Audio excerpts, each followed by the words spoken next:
and welcome to All About Medicos where you will get to know about your body.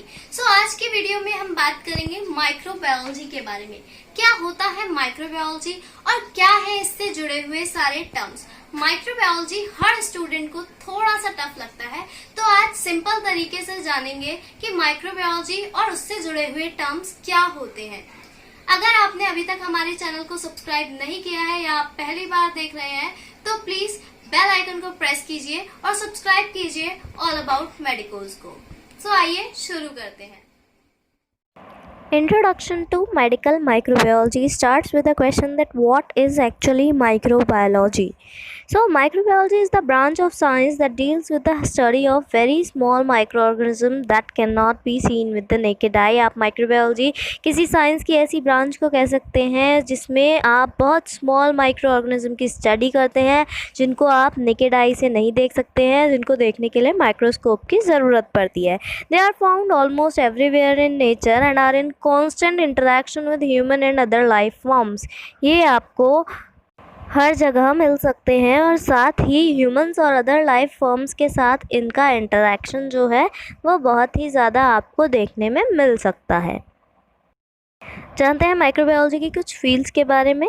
तो fields कुछ इस तरीके से है कि bacteriology, virology, mycology, parasitology, immunology, phycology और मॉलिक्यूलर माइक्रोबायोलॉजी। बैक्टीरियोलॉजी में आप बैक्टीरियाज के बारे में स्टडी करते हैं, वायरोलॉजी में वायरसेस के बारे में, माइकोलॉजी में फंगस के बारे में, फाइकोलॉजी में एल्गे के बारे में और मॉलिक्यूलर माइक्रोबायोलॉजी में आप जानते हैं जेनेटिक्स के बारे में।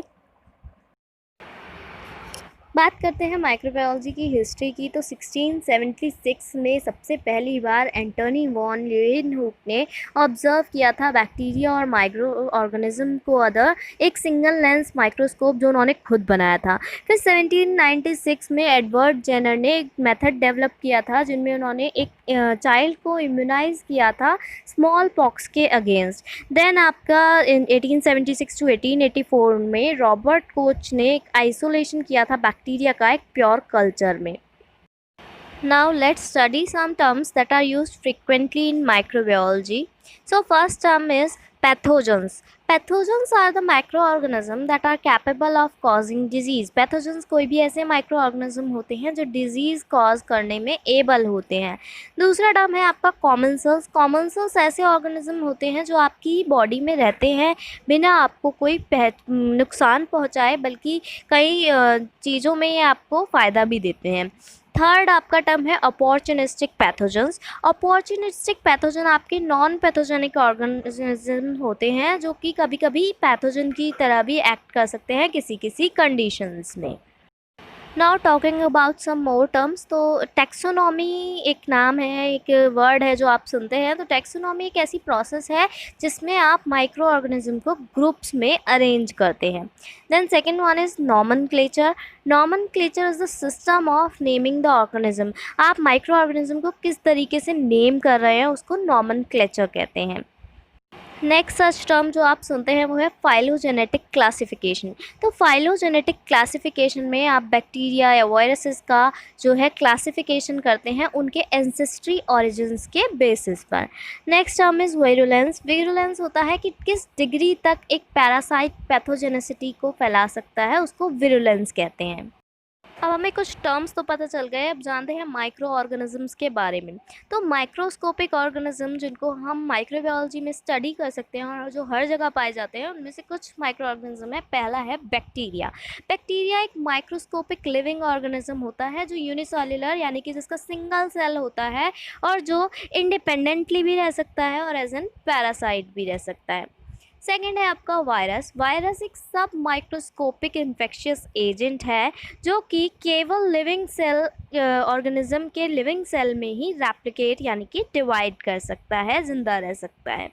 नेक्स्ट है आपका प्रोटोजोआ। प्रोटोजोआ एक सिंगल सेल हेटेरोट्रॉफिक यूकारियोसाइट्स होते हैं जिनको बैक्टीरिया खाते हैं और अदर फूड सोर्सेज भी खाते हैं। नेक्स्ट आपका माइक्रो ऑर्गेनिज्म जो बहुत ही फ्रिक्वेंटली आप देख सकते हैं वो फंजाई होता है। फंजाई सिंगल या मल्टी सेल्यूलर ऑर्गेनिज्म हो सकते हैं जो कि स्पोर्स के थ्रू रिप्रोड्यूस करते हैं, जिनमें कि मशरूम्स, मोल्ड्स या ईस्ट होते हैं। नेक्स्ट है आपके algae. Algae type of plant like living thing होते हैं जो कि अपना फूड सनलाइट से फोटोसिंथेसिस के थ्रू प्रिपेयर कर सकते हैं। अब जब आप माइक्रोबायोलॉजी पढ़ते हैं तो कुछ और ऐसे टर्मिनोलॉजीज़ हैं जो आपकी माइक्रोबायोलॉजी में देखने को मिल सकती हैं, जिनमें से एक है इन्फेक्शन। इन्फेक्शन क्या होता है? तो किसी बॉडी का इन्वेजन किसी हार्मफुल माइक्रोबियल ऑर्गेनिज्म से, उसको इन्फेक्शन कहते हैं। नेक्स्ट आप सुनते हैं स्टेरलाइजेशन, जो कि आजकल बहुत कॉमन है। तो प्रोसेस, ऐसी कोई प्रोसेस जिससे आप सारी फॉर्म्स माइक्रोबियल लाइफ की डिस्ट्रॉय कर सकते हैं कम्प्लीटली, जिस प्रोसेस से, उसको स्टेरलाइजेशन कहते हैं। नेक्स्ट है डिसइंफेक्शन। क्या है? तो कोई भी ऐसी फिजिकल या केमिकल प्रोसेस जो कि डिस्ट्रॉय करती है हार्मफुल माइक्रोबियल एजेंट्स को जो सरफेस पर हों, उसे आप डिसइंफेक्शन कहते हैं। नेक्स्ट आपका है जर्मिसाइड। तो जर्मिसाइड कोई भी ऐसा सब्सटेंस जो जर्म्स और माइक्रोब्स को किल कर सकता है, उसको हम जर्मिसाइड कहते हैं। नेक्स्ट है आपका एंटीसेप्टिक। तो कोई भी ऐसे सब्सटेंस जब हम उनको माइक्रो ऑर्गेनिज्म पे यूज़ करते हैं जो उनकी एक्टिविटी को इनएक्टिव कर दे और उनको आगे मल्टीप्लाई ना करने दे, उसको हम एंटीसेप्टिक कहते हैं। नेक्स्ट आप सुनते हैं बैक्टीरियोस्टाट। तो कोई भी केमिकल एजेंट जो किसी बैक्टीरिया की ग्रोथ या उसकी मल्टीप्लिकेशन को रोक दे, उन चीज़ों को हम क्या कहते हैं? बैक्टीरियोस्टैट कहते हैं। नेक्स्ट आप सुनते हैं बैक्टीरिसिडल। तो कोई भी ऐसा सब्सटेंस जिससे बैक्टीरिया किल हो जाए, उसको हम बैक्टीरियोसाइड या बैक्टीरिसिडल। So in today's video we get to know about many of the terms that are used in microbiology. क्या उनके मीनिंग होते हैं, हमने इजी वे में ये जाना और समझा। So I think that's all we need for today and तब तक आप सीखते रहिए, समझते रहिए and don't you forget to like, share and subscribe.